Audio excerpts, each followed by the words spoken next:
Hey guys, Arm&Gun here tonight with the Valmet M76 folder. Super cool rifle. We're going to go through this thing's controls, ergs, features, specifications, and some history on this thing, kind of militarily, how it came to be and where it still is today. So if that's why you guys are here, awesome, you're in the right place. If you just wanted to see this thing taken apart, that's part 3 of this video series. And if you just want to see me shoot this thing, that's part 2. Just check back a couple videos right before this one on my channel if you guys want to see those things first.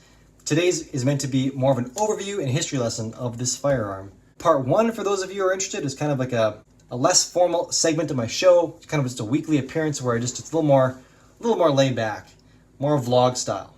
So that's there if you want to check it out as well. Just a kind of a section where I get a little bit more personable with the channel. Anyways, jumping into this, let's start off by dropping this mag, proving this thing clear, and then we'll get into all the cool things with it. So you'll notice right off the bat this thing looks like an AK, and that's because it is an AK. It's just a real kick-ass AK made by the Finns in the 70s. Now basically we started off with the RK62, that iconic old school Finnish gun, literally from 1962, that was their service rifle. There's the M71 in between there, and the M76, which ultimately was the improved version of the RK62. This thing, as the name suggests, came out in 1976, and the model number was the RK62-76. So a little bit of brief history up there. Now let's start playing with this thing. So one notable feature of the 76 is that it now had a folding tubular buttstock, though there were also variants with a fixed tube buttstock or fixed polymer or wood stock as well. Actually, there might not have been a fixed tube stock. But anyways, these models with the folding tube stock had a little stock retaining clip right underneath in there. So all you gotta do is pull inward on it. It's gonna release your stock. You can fold this thing out. It's got this hinge over there. Just flipping the gun around so you guys can see this thing works. I'm not sure if this little blue goop stuff in there is not really important, but when you flip it over, it engages on these 3 lugs. Really sturdy lockup. I mean, there's a little bit of wiggle in there, but I'm not at all concerned about this thing failing. This thing is robust. Press this little button in here. That's going to release those lugs, and you can fold it again. This thing is rubberized for your cheeks comfort. The steel butt is not padded for anything else. It's pretty firm. Moving ahead, we've got our typical AK safety. That's safe. You can still send the action back far enough to check that your chamber is clear, but you can't actually load the gun. Sliding it down is to fire. The military models would have obviously had that oh so wonderful selector in between where you could, have some extra fun. The mag release is something notable. This is something that Valmet came out with first. The guys that are familiar with Gliels will recognize this as well, because Gliel, in the first place, looked heavily at the Valmet series of rifles when designing his own, and this is one specific feature they did carry over. This enhanced mag release where you can come up with your thumb and easily get that paddle to rock out your mags, or with your hand still on the gun, you can just come down and index bump it, and that is enough on its own to drop that mag. Of course, this is only set up for right-handed shooters. Still pretty good. By the way, this is an aftermarket magazine. I'm not sure. This is US made sometime in the, 80s or 90s or something, but it's called an MCP mag, I believe. Which is meant to be kind of a high-capacity mag, but they're not known for being incredibly reliable. This one in my shooting video did not perform worth a hoot, whereas the factory blued, gorgeous Valmet mag was fine. I mean, I only ran 5 rounds through each mag, or at least I attempted to. I think I got 2 or 3 out of this thing. But this is an old girl. She's valuable, and she's now sold. So I wanted to be nice to it. It was for sale when I did the video, sold after I did the shooting video, and I just wanted to be nice. Didn't want to risk doing anything to it because, again, it's a valuable gun. The reason I let go of it was because, well, COVID-19, things of that matter, had to sell some guns to keep up with some commitments I'd made on this channel here. So it is what it is, but that's why we're taking a last look at this gorgeous gun before she moves on to her new loving home. Let's give you guys a quick trigger pull here. So Overall, for an AK, a nice trigger. Valmet's were known for being quite nice. It's got a take up, and then it broke in there. So it's not always super discernible where it breaks, but it's a light enough pull that, well, it will surprise you. It is a pretty nice trigger. All right, sights. We've got a front hooded sight with, again, a throw it to a Galil there. They saw this and liked it as well. We got a flip up night sight with a long time ago gone out tritium insert. So that's there. And then moving to the rear sight, which is fixed to the dust cover, which is mounted very tightly. I'll show you the inside of that here in a little bit when I go through the internals, the kind of the cool features inside this thing. But look at this long sight radius. This is pretty serious, and this really ups your practical accuracy of this firearm. And even your overall effective range. With this additional sight radius, you can really make accurate shots out quite a lot farther than your typical AK that has the rear sight mounted on the back of the gas tube. But another cool thing with this rear sight is, apart from the rear peep, is that you've got this ladder sight adjustable up to 600 meters. So that's all fine and dandy. But then check this out. The whole thing flips ahead. And again, you've got two very old, very worn out tritium inserts, but still early night sights. That's pretty cool. In conjunction with the one up front, I mean, that's pretty neat.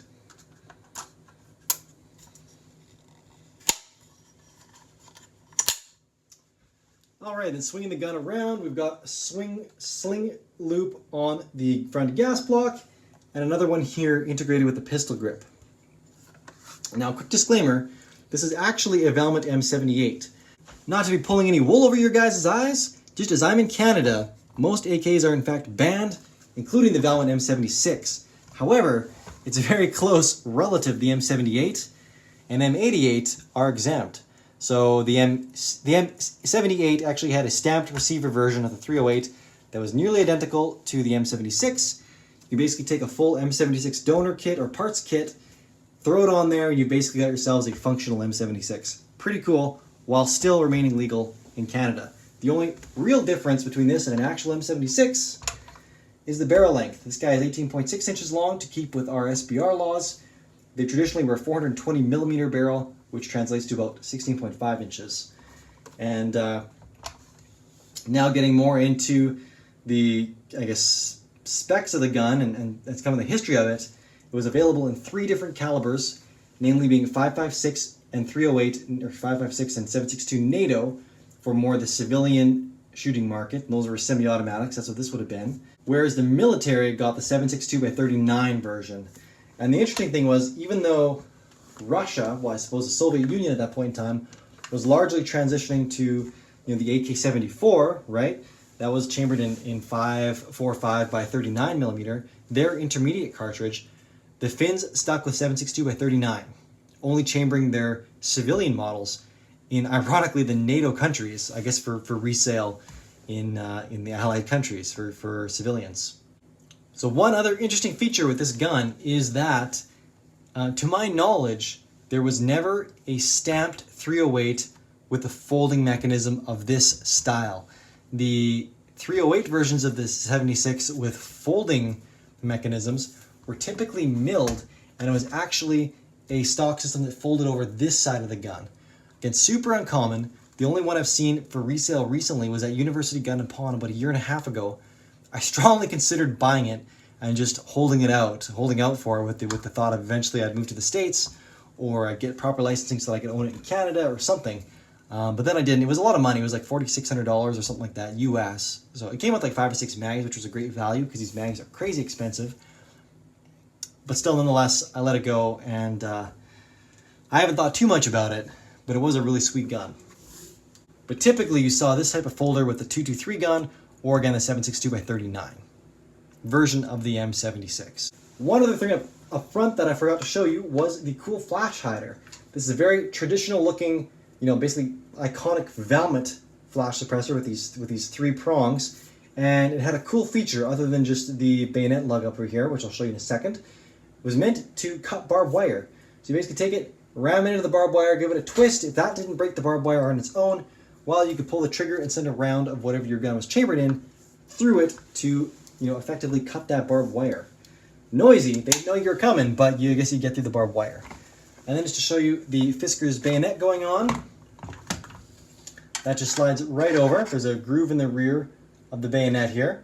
Little cross lug here that this push button, spring-loaded push button, actuates. So that just slides right on. There you go, nice and sharp, and then pops off just as easily. Pretty slick little system. So this gun, basically designed as a improved RK62. So the model with this thing when it came out in 1976 was the RK62-76. Was meant to be a weapon that could basically, it fired about 650 rounds per minute, had an effective firing range of about 400 meters, due in part to its long sight radius, and a couple internal features that helped accurize this platform over a typical AK-47. So let's take a look at some of those internal features now. Alright guys, just to give you a bit of a look inside this thing, some of the things that makes it special. For starters, the top cover. A very tight fit, very snug. The idea behind that is because they mounted a rear sight on the top cover. They wanted it to definitely be locked down so that this thing would more or less remain zero and be accurate to shoot with the front sight.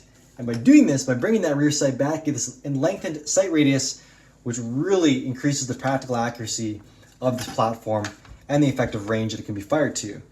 Okay, so next up, the gas system is different. Where did I put my gas tube?